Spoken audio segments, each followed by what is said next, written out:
Asian is so big. So I just want to see a glitch where Dahaka's tongue flies across the map after Falstad. That would be epic. Heroes actually was originally programmed with the StarCraft 2 engine, and there are bugs like that happen in StarCraft 2. We're going to Cursed Hollow, and this map is very cookie cutter in how it's approached when you get the lead. We saw it earlier. Perfect execution from Miracle. You actually astutely did point out they didn't end up with the 2-minute camp timing, but everything else about the map was played as it should be done while ahead, and there was just nothing that Tempest could do to deny MVP Miracle their early advantage.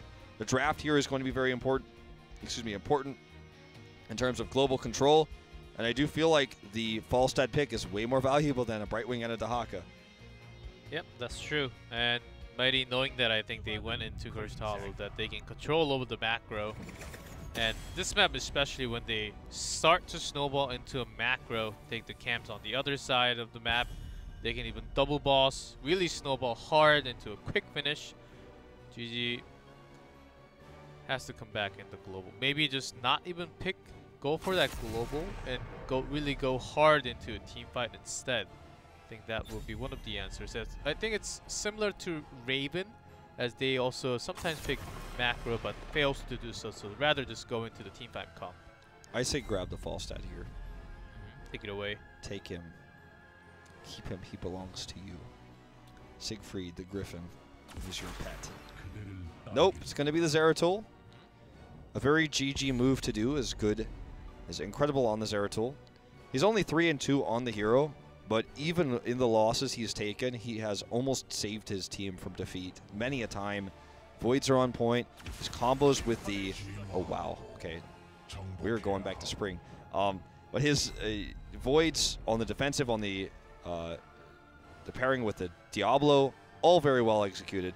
But this is going to be a weird game now. The Abathur pick into a Zeratul, mind you.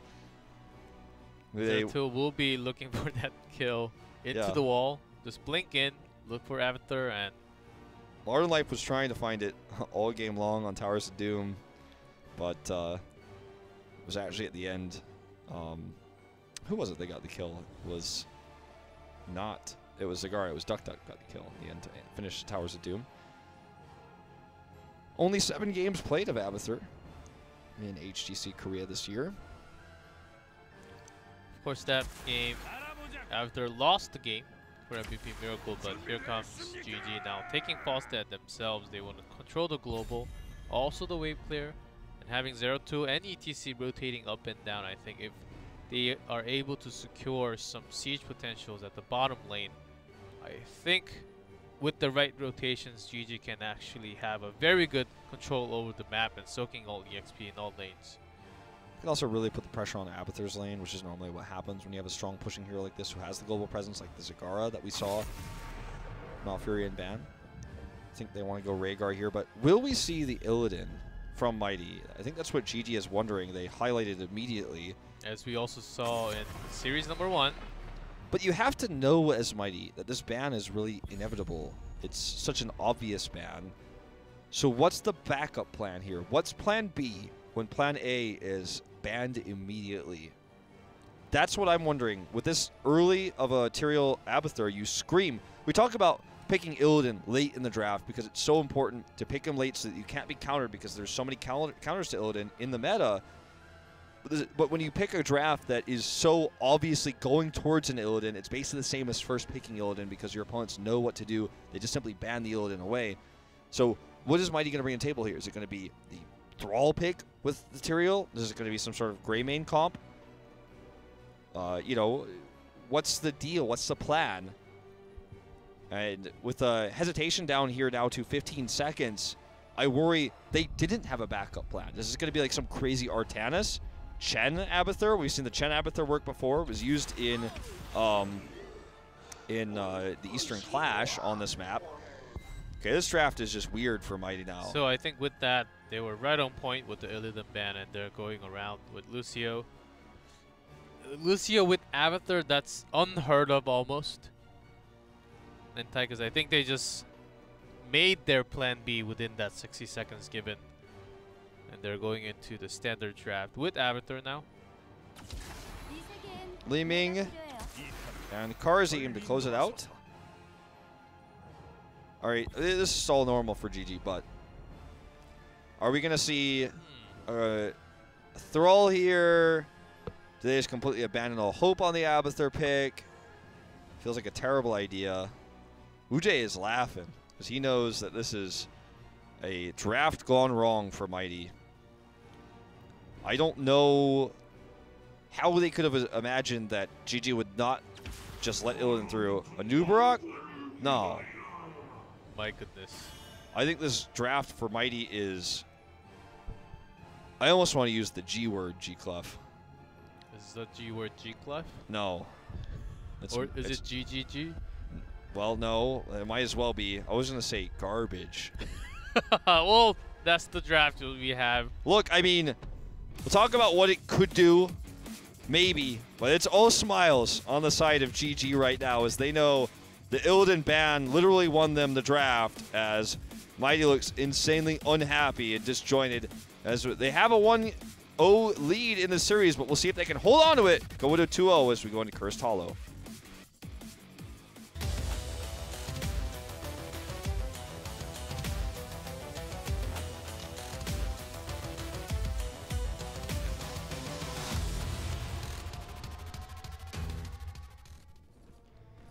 In blue, GG. BDG on Li Ming, Jaehyun on Karazim, good on Zeratul, Hooligan on HGC and Ujay on the Falstad. In red, Mighty, Joker on Anubarak, Sans Ontario, Magi on Abathur, Nasang on Lucio, and SDE on Tychus. You know, have you played Breath of the Wild yet? Zelda? Yeah. Not yet. No spoilers, but when you have a recipe and you add too many items, too many stat effects, you end up with mistake food, which is basically garbage. It's still edible, but it's not actually good. It doesn't really help you. I feel like that's what Mighty's got with this draft, you know?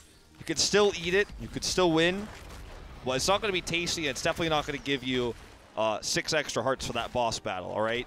This is a messy draft, and they're going to make the most of it. Abathur's still a global. His Toxic Nest will be very useful. And, you know, Nubarak is a soft counter to Li Ming.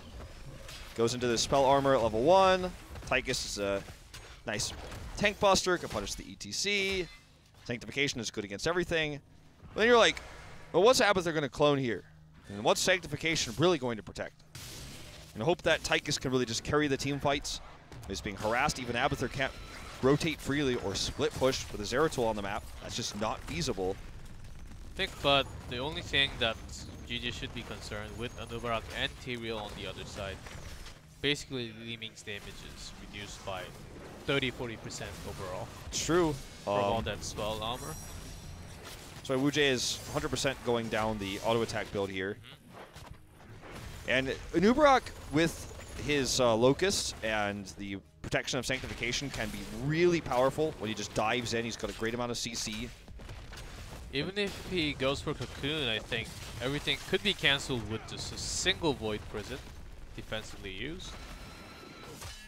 So there are lots of counters for GG to actually have here, and of course having an ETC and no cleanse on Lucio, that would be also problematic for Mighty. I feel like, I mean, I want to be the first to say I'm wrong about this, but Mighty is going to have to prove it if this draft is intentional. And just by the look on their faces and GG's, it seems all 10 players have the same opinion that I do as we go into this second game here. The early game has been fine for both teams. Obviously, the EXP is dead even. We're going to see that 2-minute 20 cap timing come up that you were talking about in the previous series. And the first tribute will spawn in just a moment. It will be announced soon, in about 20 seconds. So let's see how that first tribute goes for Mighty, as they don't have a ton of delay tactics. They have beetles, which are pretty annoying. Let's see where that tribute's going to spawn. It's actually going to be neutral top. This global Falstad is more powerful than the Abathur in terms of pressure for the time being. There's almost zero. There are some small CC soft counters to Mosh, but if ETC is able to do at least two-man mosh right into. I think as long as he grabs Tychus, there will be no damage of Mighty for the 4 seconds that he's dancing, and by that time, I think GG will be wiping out the rest of Mighty. Interesting, by the way, that Nasang went into the passive crossfade increase at level 1, because that's my go-to, because I feel like it just makes your rotations always better and always swifter, but it's really uncommon in Korea. So you usually go into the wall ride upgrade. So just wanted to point that out. All of his members are going to passively move faster. You even see some split soaking here from Abathur. Zeratul is up here. They see good, so he's getting away with it. It's not going to work for the rest of the game, but during a tribute like this, Abathur's actually getting more global value than Falstad is at this exact moment in time. In fact, Falstad's going down to deal with this. Magi is, I was going to say he's revealed. He's really wanting to body soak a little bit. He's going to burrow back up to mid. Continue to body soak there. Nasang is super low though. Good. Going to commit in here. The symbiote too late. Good should be able to escape. Taking a lot of damage, and even the mines are coming up. He actually ends up going down to the symbiote as Falstad flies in to try to get the kill on Amagi. Has the burst, but no dice. So this is actually kind of crazy what we're watching right now. Ooh. Power slide. Nubarak comes in to take damage from Jayan, actually. Look at just how this fight goes. Obviously, Nasang not being there is going to make it a lot tougher, too. There's just so much CC on the side of GG. Keeping SDE alive is priority #1, and so far they've done a great job of that. Their sustain is real with Lucia bumping up the volume right next to them, even giving them speed boost. The Joker is very close, actually gets cancelled at the very end. TBDG actually doing close to no damage with Leeming right now. Sands actually commits in with the Aldruins. There's the reset, and now he's so far in he can't escape. Dodges the missiles, but just no way out of this. BDG has another teleport now. Should be fine. Magi's still body soaking. He did actually pressure the mid a little bit. Oh, what Falstad can do is completely turn this back around. So now we're at the 5:30 mark because that tribute fight was so long, so we're not going to see that 5-6 minute boss timing, not until the next tribute fight at least. So GG is kind of getting this siege set up here. They're hoping for a bot spawn on the tribute. They're going to be kind of healed up and ready to go to get that second tribute to have curse point and hit the boss timing. It's going to be tough for Mighty to deny that without 10. That's what GG wants. They want to have that 2-0, and they want to have the level 10 advantage before Sank, before all the boss control that Mighty has. I mean, they have Nubarak, for Pete's sake. So, I mean, it's definitely a fight that they could win. They realize what's happening. Even with all the damage and all the safety from Mighty coming out, if Karazim just goes 7-sided and a big mosh with Leeming combo may get themselves a kill and into another reset, that's what GG should be looking for in Mighty, as Lucia will be the biggest target for GG, of course. So the spawning location here, not good for Mighty because it's where their cap is. They wanted to have that, or it's, I mean, sorry, it is good for Mighty. It's the opposite side of their cap. It's not good for GG. They wanted to have the pressure on the opposite side with their giants. Theirs at the top. And delaying with Beetles here. Jay and Jayon going to clean this up. Jayon's just standing there waiting for channel again. Tychus is actually zoned out by Good. He can't get in there. And it looks like Mighty's just going to let this go because 10 is up. And how quickly will we see the rotation to the boss, and which boss will GG look for now that they are on curse point? Looks like they're going to go for blue side boss and the safety that brings. As Hooligan is actually split soaking right now. He's holding in his heroic. Surprised we don't see the swift rotation of boss. They're going to take the bruiser camp first, so will Mighty. So do they boss now? They're being they haven't shown the rotation. Looks like they're not going to, which is quite surprising considering all the tools they have with Gus now, 7-sided. And also Nubarak holding in. Not for the Goku. And now ETC should be locking in the heroic very soon. I don't think stage dive is needed at this point, where you have Falstad for your team to have that global presence. They seem to really toy with the idea, though. Here comes Falstad flying in, by the way. Looked for a potential angle on Joker, not going to find it. With no boss to pressure, this is still anyone's tribute now that both teams have heroics. Sound barrier here for Lucio. Okay, this is going to be the moment. Does he lock in the mosh pit, or is he just going to die? He dies. And Good's Void is too late. Sanctification coming up here. And Mighty is going to take this fight. Gust desperately used for the disengage.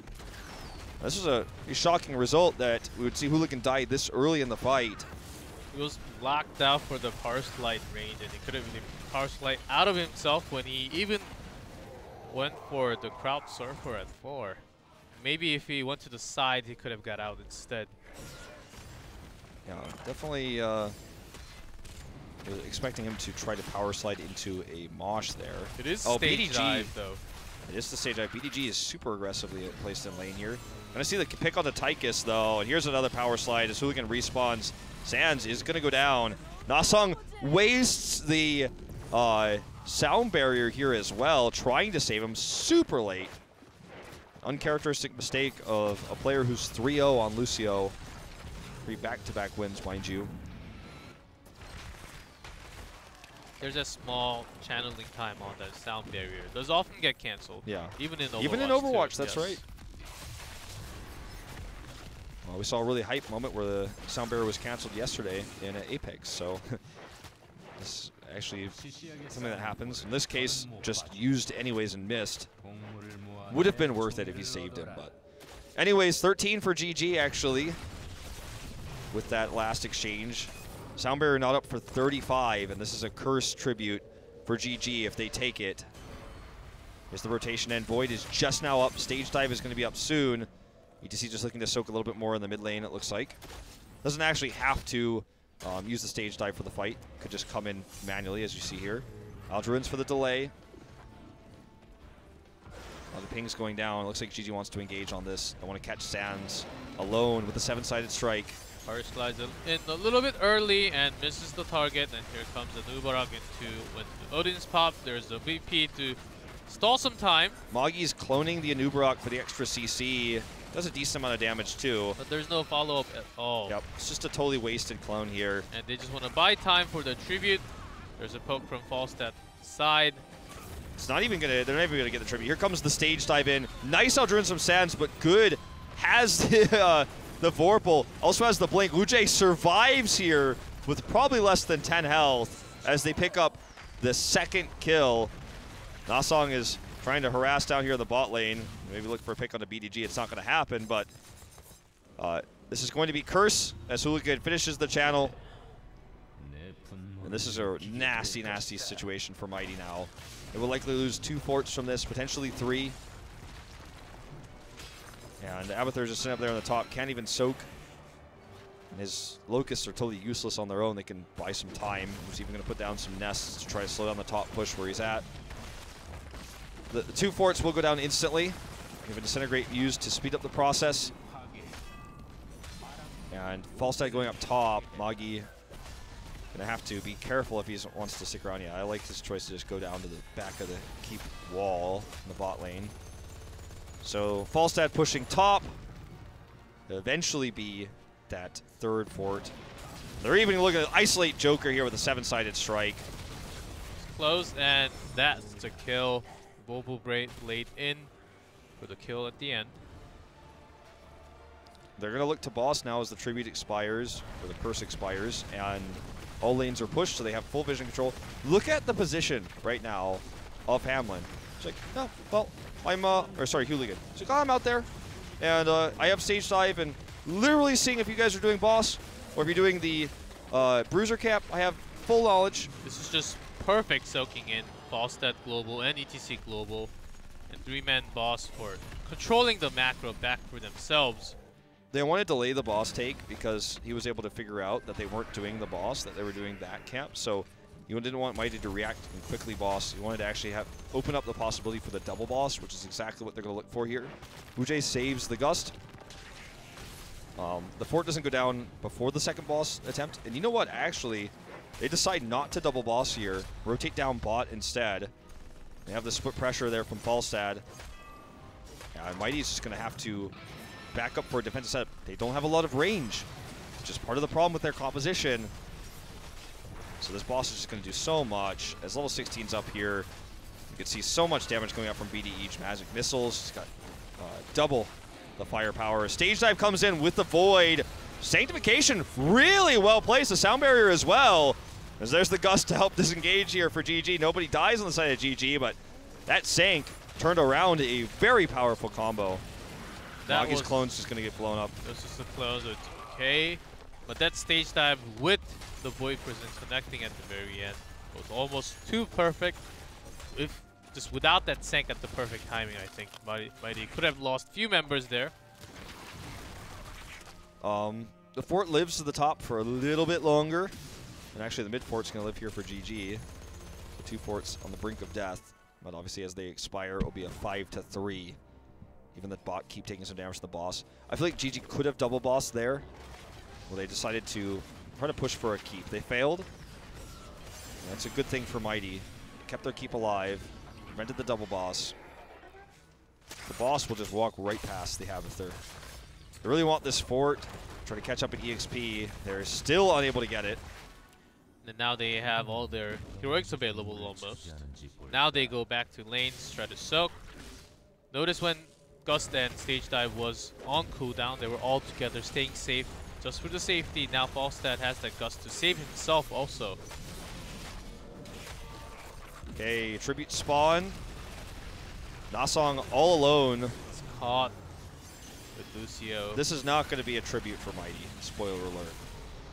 Even Stage Dive coming in just to secure everything. Gets the damage on the Sands. Not a follow-up route, or rather follow-up power slide. So 1-to-1 tribute now, and with the pick onto Nasong, they may attempt the second boss. Still fairly risky with Sanctification and the Locust Swarm available for Mighty. So it looks like they're just going to push this in. Shove mid.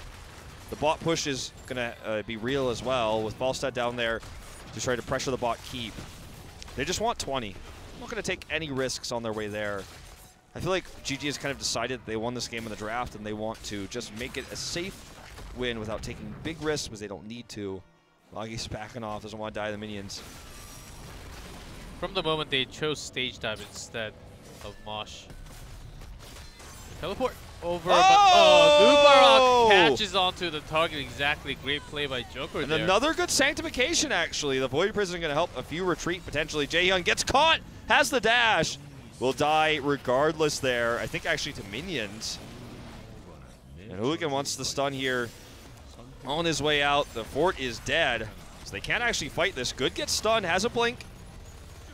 And the grenade, as well as among other things, secure the kill here. Hooligan's going to get out. A 1-4-3 as Abathur was actually killed. They're going to just split push this keep. This is some serious backdoor happening with Stage Dive even to just have that sustained. Hooligan's just tanking it. They're actually not going to get it without another wave. Yeah, there's the wave. Hooligan's going back in time, and there's Sands. Will cost oh my god, they get out too. Not even. Sometimes you have to cut your losses in a moment like this and actually try to counter push a keep if you're Mighty. If you go back and fail, it's the worst feeling ever. You have to make that big rotation from the enemy keep in the middle lane all the way to your keep at the bottom. They were never going to be able to pressure the core, Falstad and ETC, so if you just counter push the keep, it forces them to go back anyways, and you get something out of it. In this case, they got nothing out of it. They lost their map presence, and now everyone from GG has respawned. They have 20. Obviously, ETC is going to hold that into the last second. Karzium actually holding this as well as the temporal flux coming out for Li Ming. Some extra slows. Going to be very helpful against the Anubarak and the Anubarak clone. Now, this time, no Epiphany for Karazim is actually 11-sided strike instead, even if you went for 100 Fist at 16. So we see some variety of Karazim builds coming out from Korean players. I like these changes. All right. Next tribute is Curse. Already a keep down. Mighty cannot allow this to happen. Of course, they're setting up. GG's setting up bait at the boss. Oh, this is a taunt almost. Mighty has to come for this, and GG knows that they need some more time to hit 20. They need Mighty knows that they need more time to hit 20, but they don't have time to stop the boss. They go in. Good disengage from GG, and also very quick realization from Mighty that this was a bait, and they buy that time for 20. They need it for the next tribute fight. They are so close. As a cannon tower goes down, they will get it. There it is. So a huge power spike for Lucio is going to have all the cleanses and be helpful against specifically the Temporal Flux and also Zeratul slows. Ujay is looking for the channel here alone. Mighty is zoned out. GG's is going to get this for free. For all they fought to get 20 to contest this, it just didn't matter in the end. There's a curse, and this is actually better for Mighty to waste all this time. Not going to really find the target. Hooligan is alone for the moment, though, has to bolt away. Importantly, also just to lock in the bolt. Didn't necessarily want that. And actually, he's not even going to get out of here. That's really painful. But the curse is pushing the minion waves to the top lane, and the bot is pushing now onto the core with 2 catapults, soon to be 3. Mighty wants to counteract this and get their own keep. If they get any more picks, they could try to counter and win the game. Magi! Slow reaction time is killed here. Ujay dives it. Massive pings going off as everyone is calling Magi out. It's a bit obvious that was going to happen. He's actually going to go for the core. He's going to backdoor this. The Void Prism buying so much time, they just need to stop the Hearths. And not going to be enough for now, but in time with the way the catapults come at the bottom lane, I think it may be enough. Mighty needs to go back now. They can't, though. They can't go back. They'll just be interrupted from their Hearths. It's too late. I think this is just game over. They misinterpreted this situation real bad, and that is going to be game over. No one can Hearth. Nubrak, I think, is going to be the only one who gets back. That catapult at the bottom is actually not landing on shots because it's stuck with the keep. 8%. That's it. That's game over. That's going to be game. One more shot. That's it. GG takes the win. Some really impressive split pushing, backdooring. Good decision making overall. And we are tied up 1-1 now in this series. The draft of Mighty was literally an Illidan comp with an Illidan ban. Feel the ghost of Illidan in that comp. Saying like, oh, it's not supposed to be a Nubrak, it's not supposed to be a Nubrak, it's not supposed to be a Nubrak. Every time you saw those clones go down the Nubrak, imagine if only it were an Illidan. Lost the game there, had some good moments nonetheless, but the decision to send Ujay bot to split push there and end the game was really smart. Otherwise, they're probably going to lose the keep, and what Mighty wanted was to get a wipe there to just end the game themselves. We're just like, oh, I just won't fight you, and we have the curse, so none of your stuff's activated. They also got the kill onto Abathur, which meant no clone. Just really good move there at the end by GG. So now we're tied up 1-1. We're going to take a short commercial break to see who's going to take the lead in the match point as we go into game number 3. We'll be back soon.